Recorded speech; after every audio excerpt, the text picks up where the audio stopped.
Hey guys, I'm Zach with Windrose North here, 427 10th Avenue in downtown Menominee, Michigan, in the heart of Menominee County, actually on the southern edge.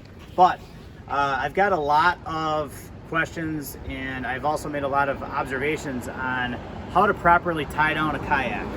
And one of the issues that we run into is there's a couple different ways to haul a kayak.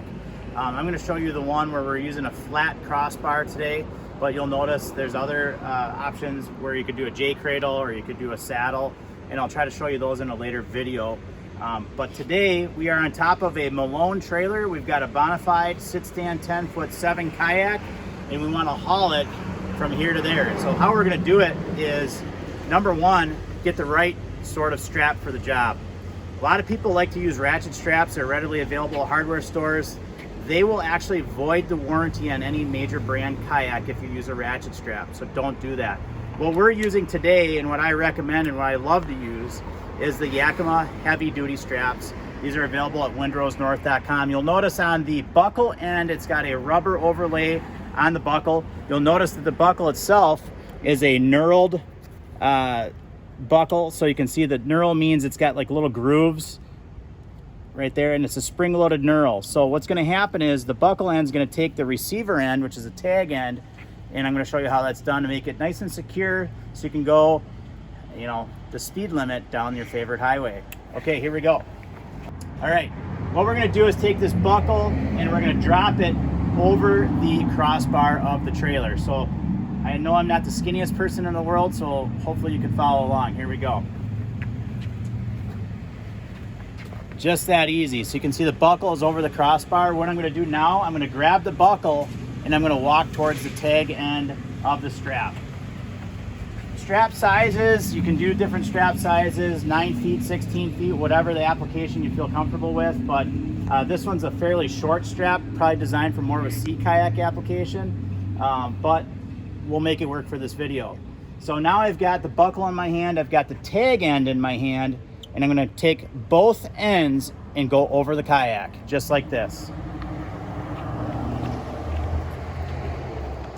So now I'm over the kayak, and the next thing I'm going to do is make sure that I can floss my teeth with that crossbar. So what you can see is I've got the buckle, I've got the tag, and I'm going to go like this so I can move the strap easily so it doesn't bind, and that tells me that I'm going to get the most secure fit with that strap being nice and free to move on the other side of the kayak. I'm going to move the buckle to the opposite side of the kayak, and I'm going to bring the, and you're going to have to come over here, James, because you can't see. I'm going to have to bring the tag end. Now Malone has a D-ring on their trailers, not necessary.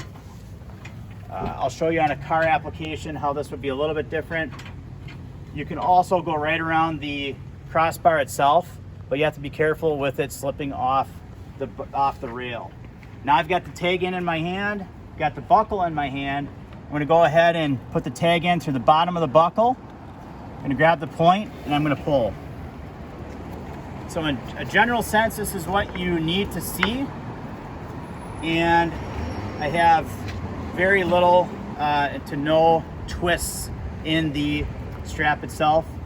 And now I've got a tag end that's floppy, but notice it's nice and short, so technically speaking it will not get underneath that tire, but it will drive you nuts in your rearview mirror. So what we're going to do here is, the next step is I'm going to make sure that that strap that's around the far side of the crossbar is as close to the kayak as possible, because if it's out away from it, that'll give that kayak more flexibility to travel left and right on that crossbar.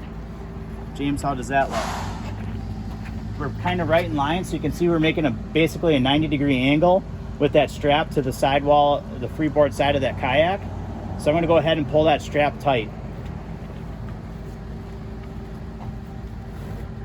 Now I got it nice and tight. There's going to be a little bit of flex in the kayak hull itself. That's okay. It's not a ratchet strap. I just did it under my own power. Now, some people will, I highly recommend for long travel, I'm just going from here, to my house, maybe a couple miles, and I do this every day. I'll put this underneath this buckle side of the strap, and then that way it'll hold it from flapping out in the wind. And I also know it's not long enough to get underneath the tire, so I'm pretty safe going down the road.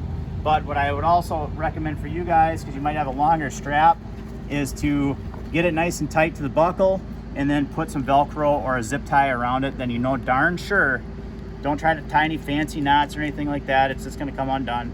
With a zip tie or Velcro, you will get it done safely going down a highway. Remember, some of you guys live in areas with 4-lane highways. Luckily, in the UP of Michigan, I don't think we have any 4-lane highways. We don't have any 4-lane highways here.